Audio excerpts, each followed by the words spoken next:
وہ بادشاہ آیا اور قاضی حکم و عدل کا نمائندہ بننے کا شرف بھی آپ کے مقدر میں تھا۔ مولانا غلام رسول صاحب راجکی کی روایت ہے کہ ہم بیت مبارک قادیان میں حضرت مسیح موعود علیہ السلام کے ساتھ بیٹھے ہوئے تھے کہ سامنے سے حضرت صاحبزادہ مرزا شریف احمد صاحب رضی اللہ عنہ کو آتے دیکھا، جو ان دونوں بچے تھے۔ تو حضرت مسیح موعود علیہ السلام نے فرمایا کہ وہ دیکھو بادشاہ آ رہا ہے۔ تو مولانا صاحب کہتے ہیں کہ ہم نے عرض کی کہ وہ تو مرزا شریف احمد صاحب ہیں۔ حضرت مسیح موعود علیہ السلام نے فرمایا کہ یہ بادشاہ ہوگا،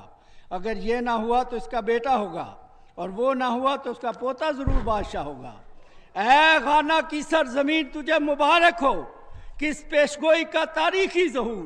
اور عظیم الشان انقلاب اور غلبہ احمدیت کی نمایاں جھلک تیرے مقدر میں تھی کہ سالہ خلافت جوبلی کے اہم سال میں جلسہ سالانہ کے مبارک موقع پر ساری دنیا کا پرچم لوائے احمدیت بین الاقوامی اقلیم روحانی کے بادشاہ حضرت صاحبزادہ مرزا مسرور احمد صاحب عید اللہ تعالیٰ بن نصر عزیز لہرا رہے تھے، اور غانا کے صدر مملکت عزت مآب جان کفر مملکت غانا کا